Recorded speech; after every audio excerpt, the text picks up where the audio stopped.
That's really funny when you say that BJP is an anti-Muslim party, because till date, I do not see any of the things which has been done by the BJP government or the party which is anti-Muslim. Right. Pakistanis are literally trying to confuse people, or the Muslims themselves are not happy in that country, and that is the reason they are coming into our country. Exposing the anti-India propaganda of Western media, framing India, Hindus, and Prime Minister Modi as anti-Muslim, Indus Lens interviewed a well-known Indian Muslim lady who is a media panelist, a political analyst, public speaker, and an Indian patriot.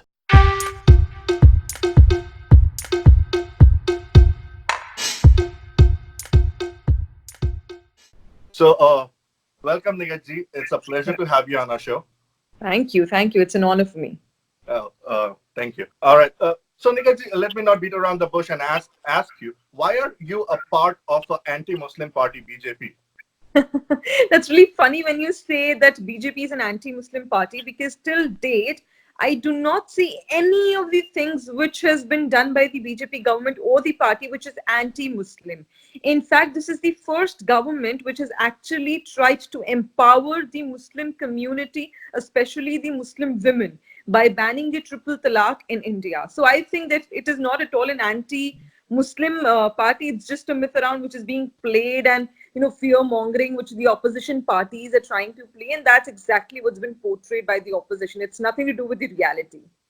No, but I understand if it's opposition, they might be trying to create a narrative. But it is the same thing here, even in United States. It's the same thing. Like if you look, if you pick up any newspaper or a magazine, that's what it comes out. BJP, RSS are killing Muslims, and they are so anti-Muslims. And BJP government is particularly, they are very anti-Muslim, and they cannot tolerate Muslim. They want to make India Muslim-free India, or a Hindu Rashtra for that matter. To be very honest, I meet a lot of people here. I meet a lot of Muslims here, and I talk to them.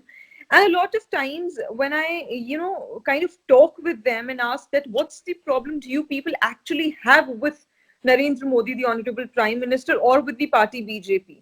They just say, like, some of them just say, no, we don't like this party. I'm like, what is the reason behind it?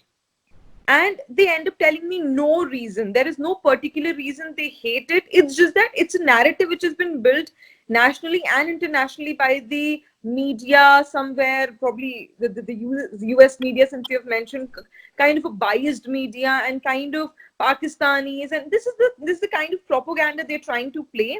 As I said, that there's nothing reality into this, because if it was the reason, then in this Lok Sabha 2019, when the Lok Sabha was conducted, 25% of Muslim votes for BJP has been increased. It wouldn't have happened. So it's clearly, the mandate was very clear. The mandate from the Muslim majority was very clear. So it's very clear that Muslims are favoring. And also, I'd like to mention this one point, that what happens in my community, I should not heckle saying this, that my community, the Muslim community in India, is not it is not very literate. I have a lot of people who are very, very illiterate, and who are away from the reality, because they're very poor, very innocent people who are away from the reality, the news world, the social media, and everything. So whatever the opposition party, the people who are the fear mongers, tell them, they end up listening to that and digesting that kind of thing. So this is the kind of thing which is happening, which has nothing to do with the real world. In actual terms, BJP can never be an anti-Muslim party. It's a wrong narrative which has been built, and I think, slowly but steadily, people are realizing this. Yeah, but it's not only the Muslim community. I see a lot of even Hindus, or the Dalits, or certain other sector of people. They come out and they accuse BJP being a very Brahminical party, or anti-Dalit or anti-Muslim party for that matter. You know what happens when, obviously, you come from a democratic nation. There are lots of political parties, and when you have a lot of political parties, there'll be, obviously, we are a country in which we have about 130 crores of people. The population is 130 crores. So there'll be obviously some people who would be opposing the party, would be supporting the party, would be biased, would be non-biased, would be balanced, would be neutral. So I think it is very common, it is very normal. And I think all of the communities and all of the people, there are lots of Dalits and lots of Brahmins who are supporting BJP. There could be some Dalits, some people who are not supporting the party. It's all about the ideology. Some people would appreciate the ideology and some people would not appreciate the ideology. It depends person to person. And obviously, when you talk about the 130 crores of people, the mindset, the thought process, the rule book of every person would have to be different. So not everybody can be on the same page and on the same scale. If that was the case, the entire world would have been one. We wouldn't have been divided into different countries and borders altogether, right? Right, So right. that's how it works everywhere. In fact, in a family, when you live, if you have four children, a parent has four children, the four of them would have different perspective. Not every child would want to become a doctor. If one would want to become a doctor, the second one would probably want to be an engineer. The third one probably would want to be a lawyer. So they're like different people, different perspectives. So thinking about just one sect of people or one group of people and coming to the conclusion is not right. Yeah, but also India being a democracy, there is a right to dissent, and Yes, like obviously, when we obviously. saw recently in the CAA riots that happened, and again that CAA comes out as very anti-Muslim, and the people on the streets, and they were manhandled somehow. So doesn't like, especially I'll talk about the UP state, which is a state government, which is a BJP government, and Yes, Delhi police, which is again controlled by the center, right? yes. So again, BJP comes out very anti-Muslim over here because there's their police. They are handling the police over there. Not really, to be very honest. This bill, if you, I don't know if you've read this bill.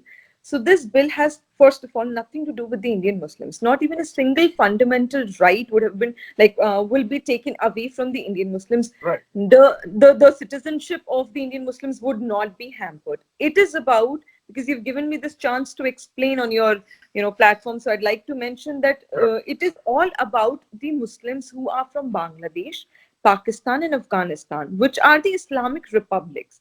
So Mhm. it is about them. The people who have come to our country and living illegally here would be sent back, or there's a procedure of getting there's legal procedure of getting the citizenship that would be followed. Under that legal procedure, we've already given, citizenship to Pakistani Muslims. More than 2,000 of people would have been already given the citizenship. So it is like that. When you talk about the UP protest, so it's a democratic nation, and obviously you have a right to protest, but you have to protest in a non-violent way. When you go violent about it, the police will obviously have to come up with some kind of arrogance as well, because yes, we cannot let the streets be violent. We cannot let the bloodshed happen. We cannot let the buses burn. So that's exactly what's happening, and the police has to take control over it.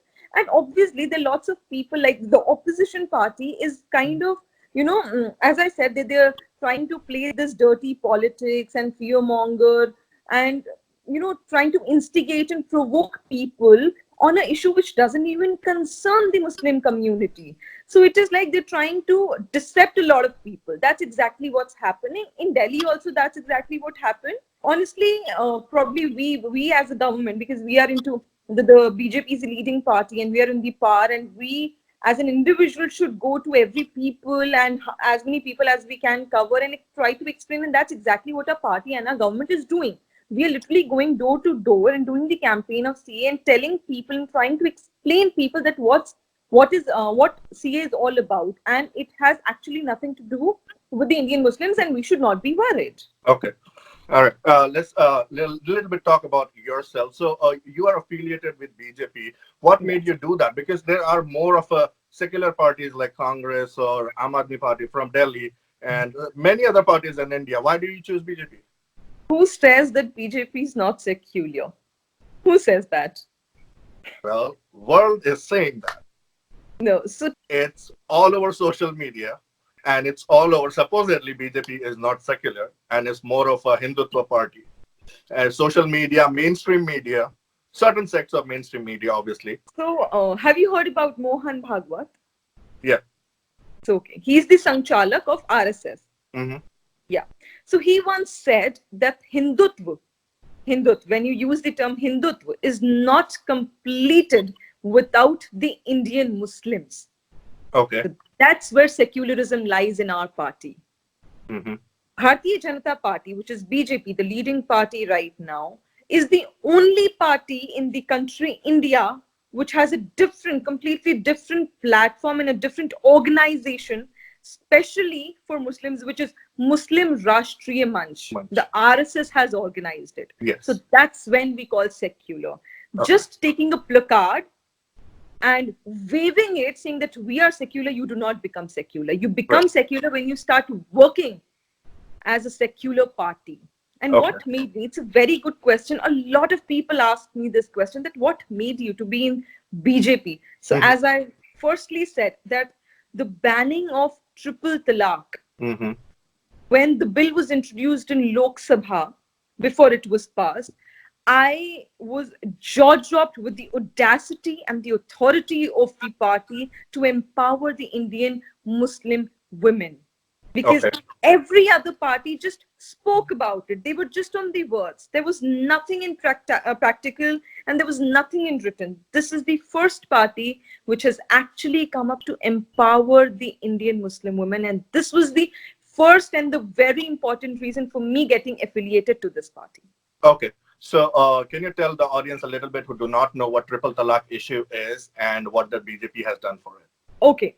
So triple talaq issue is basically when a Muslim woman marries a Muslim boy, the Muslim boy gets the authority to divorce his wife by just saying talaq, talaq, talaq. The three words, the three dreaded words, talaq, talaq, talaq. It was by the Sharia law as per the mullahs of the community, whereas it is not the truth. It is non-constitutional, not even in the Constitution of India, but also in Islam, it was unconstitutional.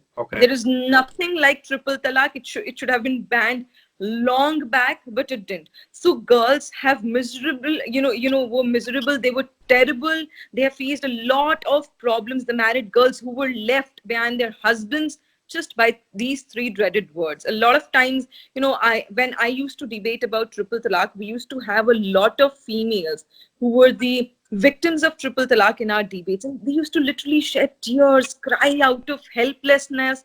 And the moment it was passed, I still remember the joy those girls had on their face. And there were girls who were 21 years. They got married when they were 18, and then their husband divorced them when, after 6 months of their wedding. So they were just 21, struggling with that loneliness, struggling with their lives, because in India, even today, being a divorcee and having a second marriage is not that easy for a woman to live in. Right. That kind of society we still live in. Our culture is completely different. You know that. Right.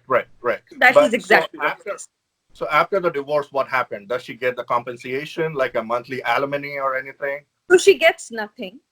So she has to go and fight the law. She has to go and, file cases against her husband. But the system is not that fast. It's not that quick. It takes its own sweet time. Right. So the girl, if the girl, let's say, is 21, and she happens to fight in the court for about 10 years, she's already 31. And 31 even today in our country is not a very young age for a girl to get married, and that's when she has already gone through so much of mess in her life. Right. That's what happens. Okay. All right. So now going ahead, when you mentioned about secularism and stuff like that, I saw your video sometime back. You love to get into arguments with Maulanas and stuff on the show. Why do you do that? Don't you think they are secular? One day I saw your video, you bring in Hanuman Chalisa, started reciting Hanuman Chalisa, then you challenge this Maulana. Why do you get into arguments with these are Islamic clergy? These are religious people.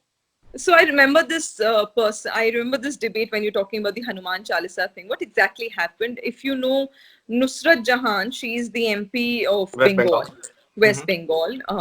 So she was questioned because she's a Muslim. She's born Muslim, but she's married a Jain. And she wore sindoor. She did this Durga Puja. She wore a sari, and beautifully everything was too much. She had so much of Indian Hindu culture in herself. And that's when Maulanas introduced fatwas against her. And that's when people started questioning her, instead telling that she's not a Muslim anymore because she wore a sindoor in her mang, she wears a bindi and she wears a sari. So that's when you feel these mullahs are literally trying to dominate the women of our country. And that's where I feel that I should actually have to fight with them or get in arguments with them to expose them.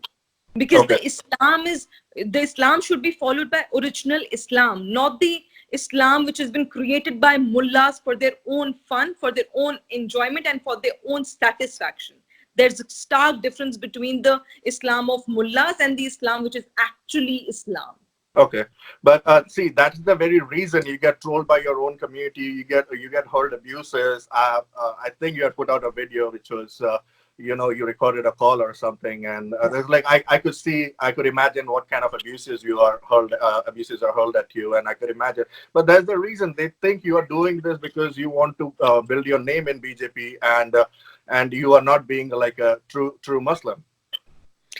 See, as far as my religion is concerned, I don't have to prove it to anybody. But yet, yes, I am in this party to, make Muslims realize the importance of the government, the importance of the word secularism in actual, and also that what is, gonna make them empower and not let them down. So when you talk about, yes, I face a lot of issues like this. A lot of people, abuse me, they troll me, but I think this is part and parcel of life. It's not that all of them kind of abuses me. A lot of them, I meet a lot of people who, in the starting, they try to question me that why are you in this party did this party did that. I'm like, okay, give me with one fact. You have to come with facts. What is the problem? And then when they're going away from me, they kind of realize that yes, actually BJP has done nothing anti-Muslim. It's just a narrative which has been created. So slowly and steadily, it'll take time, obviously. But till that time, when I reach, I'm okay to be trolled. As far as I am helping at least 2 people out of 100, I think I'm happy to be trolled. At least 2 people would be realizing what am I talking about. And it's not if I'm joining BJP or if I'm in the party, it's not that I am not a Muslim. It's just that my ideology is completely different. And I want to be with the party which is right and which is not just, instigating people or provoking people against these the issues which does not concern. Okay. And also, when the image of Modi ji is created as a fascist leader and anti-Muslim leader, it's all over the Western media. But the reason I'm asking you this question is because an average American who do not understand really what India is, you just Google word India or Modi, and you could see the result yourself. What kind of articles are being written. I mean, there might be a different strategy or a lobby behind it. Let's not get into it at this point of time. But this image has been created, and it has been framed as so anti-Muslim, and Muslims are living in a real bad life or constant fear of getting killed and lynched by the Hindutva forces. Like you being a Muslim woman from India, what do you think? Like, are this allegation true, or how do you feel about being a Muslim and a minority and living in India? First of all, I'd like to very, very clearly say this, that there's nothing like that. None of the Hindus are lynching us. None of the parties are lynching us. Not Modi is lynching us. Neither the Honorable Home Minister of our country, Mr. Amit Shah, is lynching us. Nobody is doing this to us, first of all. So nobody has to play this victim card. We are absolutely safe and happy in our country. And I do not think so that any of our, even mullahs can say this, because they cannot justify this statement that we are being lynched. It is not the actual thing. But yes, I'd say lots of violent protests which are happening in the country. But it is like, in some places you will see somebody lynching some for some other reason. It is not absolutely lynching. Sometimes, it's a country. Again, it's a country of 130 crores of people. There'll be some cases like that. 1 out of like 1 crore case could be like that. But it's not the fact that the government is doing this or any of the parties are doing this. It's not justice. I can't do justice by saying this statement. It's absolutely wrong, and it is tarnishing the image of my country and the political party I have, and also my government. This is not the true fact. I don't think so. I should even talk about lynching because it's just a myth. There's no reality behind it. Okay. Okay. So you are a media panelist and you represent your party. And I see like online, we see when you get like, go after anyone, like might be journalists from your own community. one of who got hired by Washington Post over here recently. Okay, and they come and probably there was this some supporting actress. I'm forgetting the name. Swarab Ah, Bhaskar you're yeah, talking yeah, about. yeah, right, right.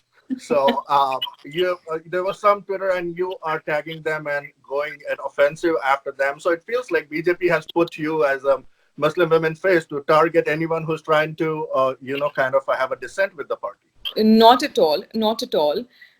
My political party, which is BJP, has never asked me to do something like this. It's my personal opinion, which I do. If I do not like something, I say it. And if I like something, I say it again.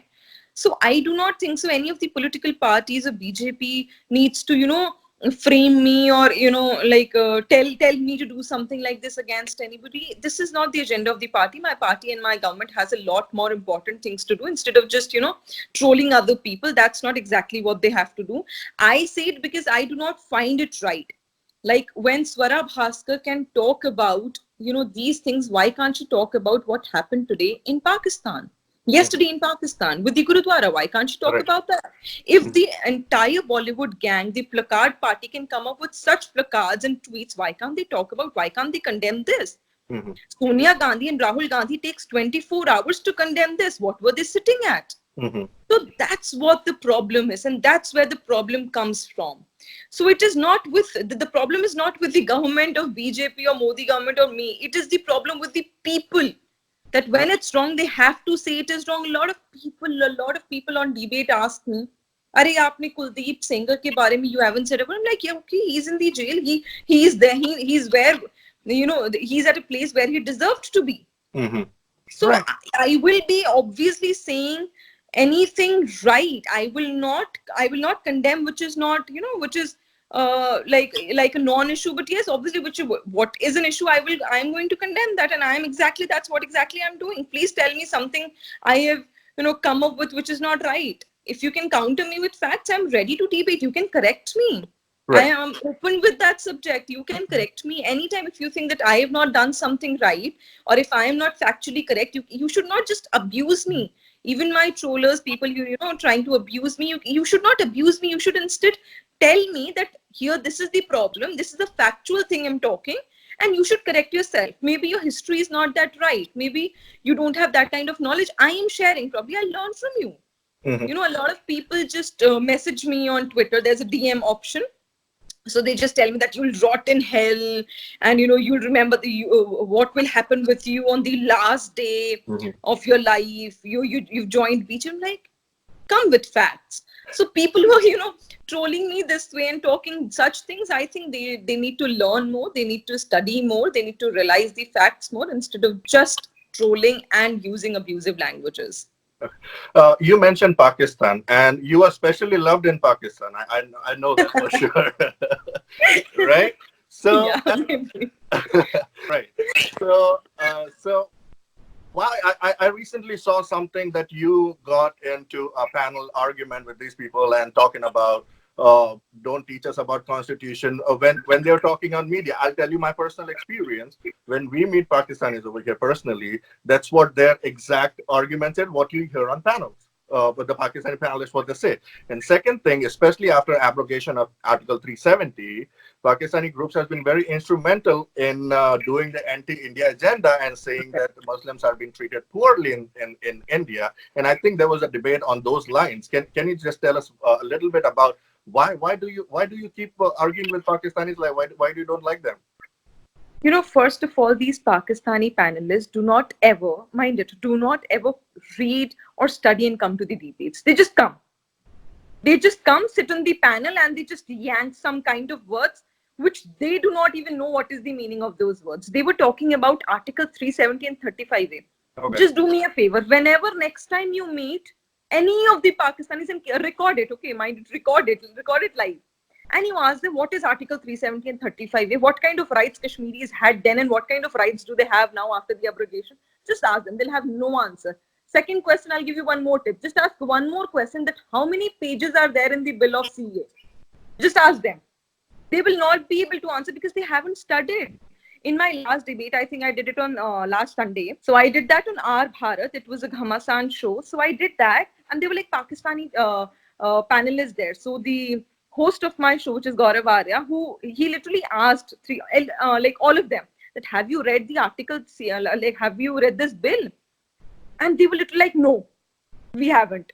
If you have not read that bill, please tell me on what grounds and on what basis do you say that it is an anti-Muslim bill? Or are you trying to say that the Islamic Republic, which is the Pakistani state, Pakistan is an Islamic Republic state, Right. Pakistanis are literally trying to confuse people, or the Muslims themselves are not happy in that country, and that is the reason they are coming into our country? That's exactly what you want to say. If that is the case, then it's a different thing altogether. Mhm. We are happy to give citizenship to a lot of Pakistanis if they're not happy. And Right. we've given that in past, and we will keep on doing that. Right. That will not be taken away. That is still a legal. There's a legal procedure to it, and that will not be stopped. It's Right. on humanitarian ground. We'll keep on doing that. Whosoever who do not want to become a terrorist in Pakistan and want to actually follow Islam, please come to our country. We are more than happy to welcome you people. But Right. please study and come on debates. If you will just come on the debates and talk like India ne ye kara, India ne wo kara. There's this girl. I'd not like to name her because that's not right ethically Okay. with my Indian culture. So there's this girl from Pakistan who was on a channel on a TV debate with me, and she countered another Indian girl on the panel that how come are you sitting in Bombay and talking about Kashmir? Hmm. When you haven't even visited Kashmir, how can you say that Kashmir is all all good and all in peace when you're sitting in Bombay? I'm like, please tell me, how are you talking from Lahore and talking about my country and my state of Kashmir? And how do you know? When you think that we sitting in our own country cannot know, then how do you know? What are your sources? Right. Right. So, they don't study and come, then that's the problem with them. And I don't hate them. Right. I just don't like them. It's just that. And Right. I hate terrorists. Yeah. So, and this, see, we cannot deny this fact that this is the country which has tarnished the image of Muslim community in the entire world. Mm-hmm. In the entire world. And please correct me if I am wrong. They are the kind of people who'd kill their own children Mm-hmm. in the name of jihad. And they've done that in past. We cannot forget that army school. What happened? Right. Who created those terrorists? It's you. It's your country. It's not we who did that. We didn't export. And now, after the abrogation of 370, 35A, and after the CA, it's very clear to them that the kind of terrorists and jihadis they used to export in our country that business has completely stopped. Mm-hmm. The Modi government has made a full stop on it.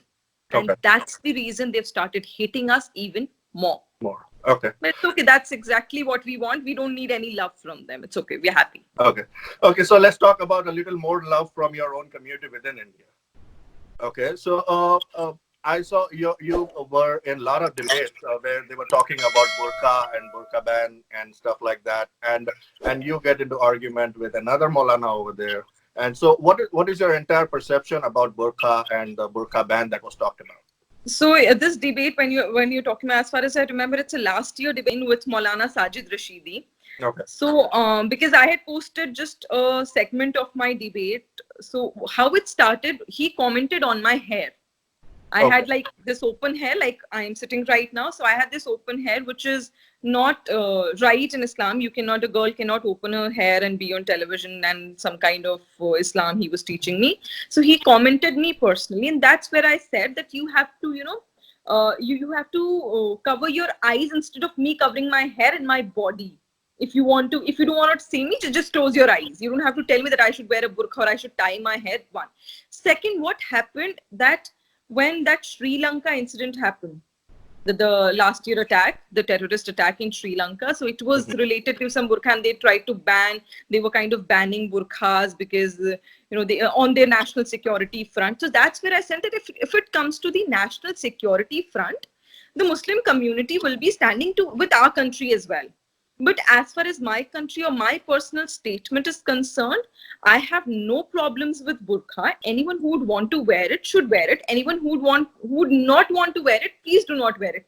All what I'm against is that a man can be without a burqa, can be shirtless and walk And if he's forcing his wife, mother, sister, or daughter to wear a burqa, that's what I oppose. It should be girls' own wish to wear a burqa or not to wear a burqa. It should not be by force. It is her wish. If I want to wear a burqa, it should be my choice. Not I should not wear it by force. Right. That's what I oppose. Yeah. Right. Let's talk about upcoming Delhi elections a little bit. How do you see the upcoming Delhi elections, and how do you see the BJP there? Because as per Aam Aadmi, Mr. Kejriwal has done a lot of work in Delhi, has provided medical facilities and control pollution and a lot of the things. I mean, he also talked about he's going to clean Yamuna. So how do you think he has done so many? He has a great achievement. Do you even think BJP has any chance? Have you been to Delhi lately? Last year, not last to last year. Where did you stay? I was in New Delhi. So Not it was too a far away house, from or Rashtrapati Bhavan. okay, so it was your house, or you had rented an apartment? I was just there for 1 day. I was not in. Okay, we must be drinking distillery water all day, like the mineral water. Yeah. Uh-huh. You should. Okay, next time whenever you come to Delhi, like before this election, I'll take you to Okhla, any of the East Delhi houses, any of the Northeast Delhi houses, any of the a little middle class areas of Delhi, and I'd make you drink the tap water.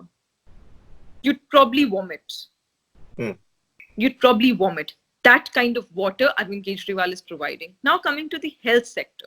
There's a scheme, if you've heard about Ayushman Bharat, in which the Modi government is giving the free medical treatment to the poor up till 5 lakhs of Indian 5 lakhs of rupees. Arvind Kejriwal has not implemented that scheme in Delhi. Please ask him why, because you're doing this, video with me. I'd like to tell you that you should ask this question to him, that why does he hate Delhi people so much that just to politicize and just to keep his political gimmick up, why did he not implement this scheme? This scheme had nothing to do with politics. This scheme was basically for the people who need the treatment, for the needy, for the poor people. Why did you not implement it? So that's what exactly he has done. He has done nothing. In the last 3 months, yes, he has been playing with his freebies, like giving free rides to women in the DTC buses, which is the Delhi buses, giving free subsidies of electricity and water. It's the last 3 months he's been trying to play this game of freebies. Otherwise, he has done nothing. He was supposed to install CCTV cameras in Delhi. And none of the CCTV cameras have been installed. He was supposed to place marshals in DTC buses. He never placed any of the marshals in DTC buses. In last 2 months, he placed some volunteers of Aam Aadmi Party, naming them they are the marshals of Delhi, which they are not. They're apparently just the volunteers of Aam Aadmi Party playing as marshals till the time of elections. The street lights was a major issue of Delhi, and which will be remaining a major issue of Delhi if he again comes to power. None of these street lights. So he's waking up after 57 months. And last 3 months, he was just, trying to give these freebies. But I think Delhi people are very smart, and they've realized that he, if he was real to the people, he would have done everything by now instead of just doing this politics. And I think BJP will be coming in power with a good majority of more than 45 seats out of 70. Okay, so again, coming back to the Delhi elections, so will we be able to see you in the assembly? That's a very it's too early for me to answer this question, because the party decides that. All of us are working very hard for the Delhi elections, and all of us will keep on working. If the party decides for me to fight an election, I'll be more than happy. If they do not, then also I'll be more than happy. But all what I know is that when we work for the party, we just believe, all the BJP volunteers, all the BJP karyakartas just believe that we all are fighting elections. And Right. that's hard, and that's how we work. So we're going to do the same with all that zeal and that power. But fighting an election would be completely a decision of the party, and they'll be probably, if they want, I will. If they do not want, I'll be still working. Okay. I'm sure they'd be thinking something better for me if not. Okay. Again, coming back to the issue where we started. In BJP, since you are a part of BJP and a very, you're involved a lot into the work we see every day, do you ever feel discriminated because of your religious belief? Not at all. Not at all. In fact, the kind of love I have got from my party, the kind of love I've got from the RSS, when I meet the pracharak, the sangchalak, everybody, they give me so much love, and I never feel out of the place. And I think this is my country and this is my party. Why should I be ever feeling discriminated or out of the place? It's completely comfortable and it's completely very happy place to be in. And all the time I have, whenever I've visited my party office or my senior leader's office or my RSS, the people from RSS, whenever I've met them and I have, I've done meetings with them, every time I've come out with those positive vibes, with those positivity, and again telling myself that BJP is not an anti-Muslim party, and it was just a myth. And with that conviction, I convince a lot of people, and lots of people who have connected with the party, and they've realized that yes, it is just a myth, and the party is not at all an anti-Muslim. Okay, so to sum this up, on the entire issues we talked about, like A, BJP being anti-Muslim, B, Modi ji being anti-Muslim, C, Hindus are killing Muslims, and India is a terrible place for Muslims to stay, in particularly after 2014. What would be your ending remarks on all of this? You would like to tell us, our viewers or whoever is listening or watching and has a mind about all these things in their mind by reading the mainstream media? See, all I want to say is that India is an incredible country. We are beautiful here. It's a very, very secular country. All of the people in our country, whether they're Hindus, Muslims, Sikhs, Parsis, Jains, Bauds, everybody from every single community, every single religion are very happy, and we do not discriminate any of the communities or any of the religions. It's just beautiful. And CA has nothing to do with Indian Muslims, and we're not being discriminated, and it's not an anti-Muslim bill. Just go through it, just read it, just read the constitution, and I mean, everyone who's talking about CA and who's getting any kind of news about CA, please go through the bill once. It's just a 2-page bill. It's not very time taking. You'll be reading it in 5 minutes. Just go through it and realize the facts that it has nothing to do with Indian Muslim. It's just about giving this citizenship to people who are persecuted in the neighboring countries. That's it. And the government is doing a lot more for the Indian Muslims, and they have been doing, and they will keep on doing. They are never discriminating us or any of our communities or any of the religions for that matter. Okay, Nighat ji, it was a pleasure talking to you, and thank you very much for your time. Likewise. All right.